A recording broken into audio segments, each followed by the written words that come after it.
Assalamu alaikum. Hello everyone. This is Aisha Firdaus and you're watching Teachers World. Hopefully you all are doing good.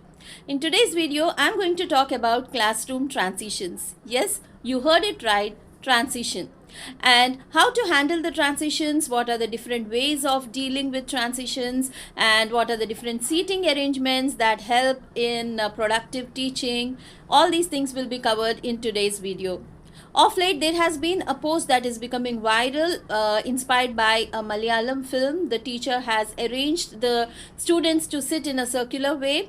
That's a good reminder, but I definitely believe many of the teachers are already practicing flexible seating arrangements. So without wasting time, let's dive deep into the topic. If you haven't subscribed to the channel, go ahead, press the button and subscribe to my channel, like, share and comment and follow.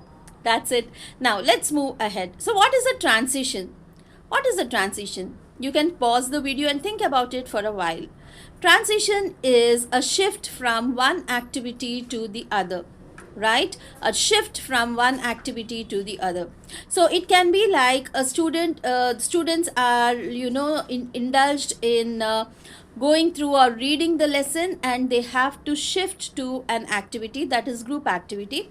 That is one of the transitions. It can be like from the activity they are going to get back to the regular understanding of the lesson, maybe, or from that, or when one teacher leaves the class and the other teacher has to come into the class, that's one transition. Or when the students have to leave the class for games period or lunch break and vice versa, and when they have to come back, that is one transition. When they enter the class, that is one transition, and when they exit the class, that is going to be another transition. So these are the different shifts that happen in the class, and there is going to be a chaos around when these shifts happen if it is not managed properly.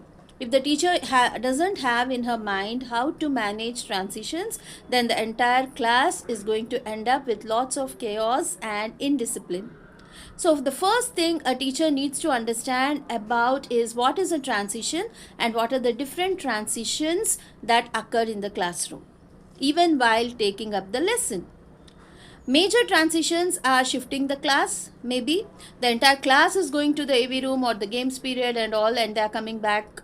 This is a major, or you can say like a sort of the bigger transition.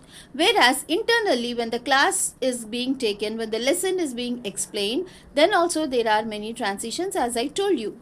So being aware of these, a teacher has to set proper rules for each and every one, and the rules have to be communicated to the students as well, right?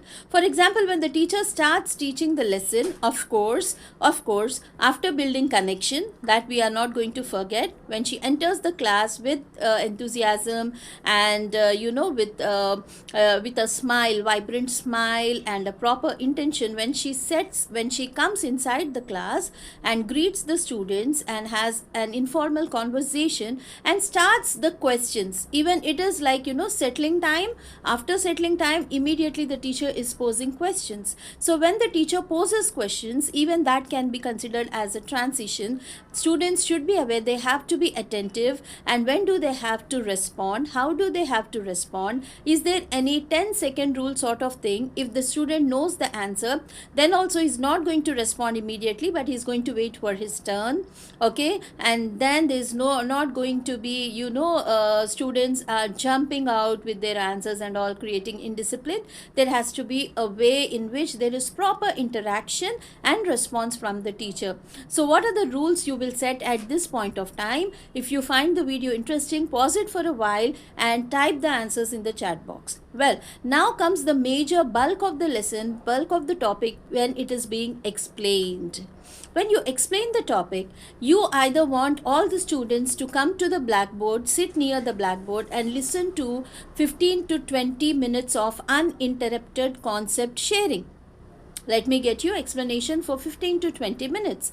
That has the thorough understanding of the concept as an outcome, right? So the transition can be, you want all the students to sit near the blackboard where you are taking up the lesson, or there can be a floor arrangement wherein there is a mat and students sit there and listen to what you are explaining with single undivided attention. That can be one transition.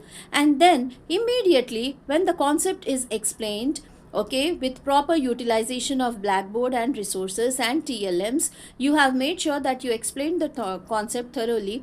Now you want the students to get back to their places and do take up some activity that acts as an extended explanation, right? You want them to think about the process that was explained, think about the concept that was explained, the story that was explained, and try to come up with something that has an implementation of the explanation or extension of explanation.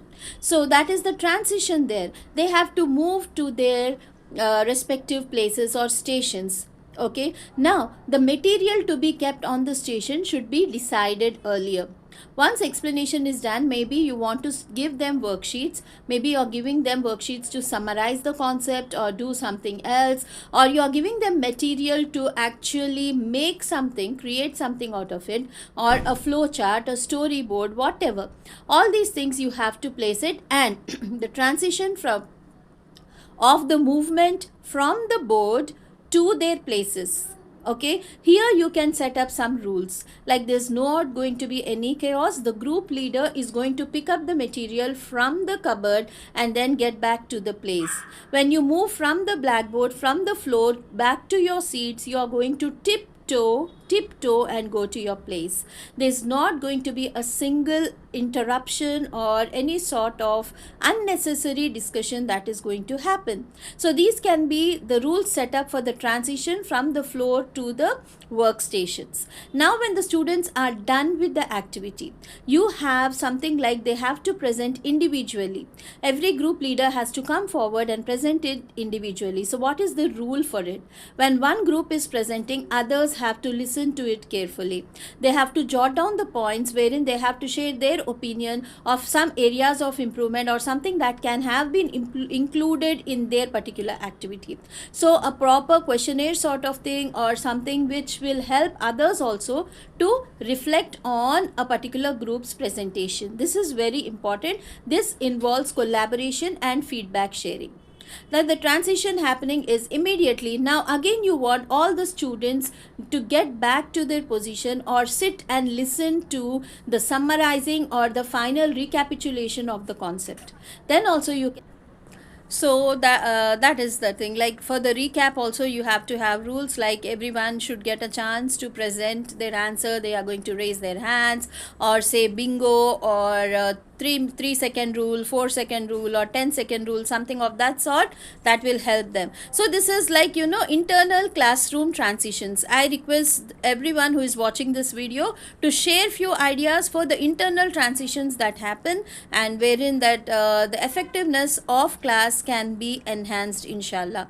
So after this also, as I said, when they have to go to the games period or any other AV room, or for lunch, or coming back from lunch, or adjusting from between two periods, then also they have to be a set of rules and regulations and properly structured, planned by the teacher, so that these transitions happen smoothly and they work out for the benefit of the students' learning.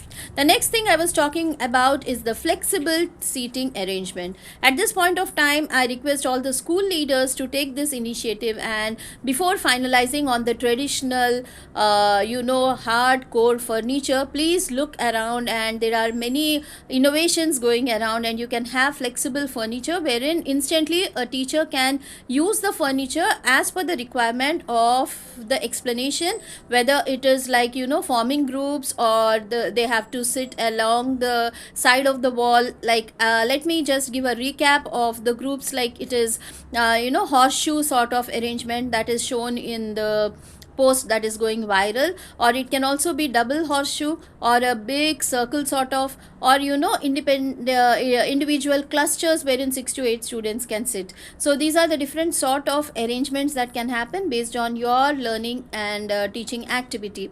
Adding to this, if at all you don't have flexible furniture for this academic year, no worries, go for it in the next year, but definitely have an activity room, okay, on individual floors. Maybe owing to your own infrastructure, you can have a look and have a space wherein once in a while you can get the students of particular class and help them do activity while they sit in clusters, or like which adds in their circle time. So these are the arrangements that a school can do, definitely with the support of management, and make sure that a teacher is aware of the different types of groups also that exist in the classroom. Quickly, a quick recap of it is like when you do a particular activity, you can either pair up the students, like you're just taking two students together, that is question answer sort of thing, maybe if there is no discussion involved, or else you can go with a triad model. What is a triad model is, means there is one student who asks a question, and the other student who responds, and the other student who documents it. So it is a triad model, okay, that is think pair activity. Again they can be a group of 6 to 8 students together. Now, who are the students sitting in 6 to 8 groups? Sometimes you can have ability grouping. What is ability grouping? As you know that there are students who are below average, and above average in your class. Below average owing to the marks, or is their cognitive level? You have to get it tested, okay, you have to check it yourself by the baseline testing. Is they are they in the required desired level or not? And then the categorization of slow learners, more than slow learners, it is like below average whose basics are not good, and average who need little push, and above average who need enriched material or enriched explanation. So when you do this ability grouping, sometimes you have to make all of them sit together, okay, you mix all of them and make them sit. Sometimes it is like you go with only slow learners sitting to all of the slow learners sitting together, all of the average learners, all other, and then you cater to them as per their needs, okay. And this is how the grouping actually happens in the class. Adding to this also, if you have any other ideas, and if you have been practicing these things in the class, please share the videos, share the pictures, so that I can share it with the world around. Let's see that we are technically sound and tactful enough, skillful enough to handle the classrooms in the way they need to be handled, instead of just going with traditional teachings, traditional practices, traditional furniture, traditional mindsets. So let's go with breaking down the traditional mindsets and come up with everything that enhances students learning, that creates interest in learning, joy in learning, critical thinking and creativity becomes part of their core learning, and students come up with creating something, innovating something. And also to do that, you need to lay a framework that is quite flexible and customized for each and every student. Jazakallah khair. Thanks for watching. Hopefully you got some ideas. I would love if you would share the ideas with us. Thanks for watching. Jazakallah khair. Signing off, Aisha Firdaus.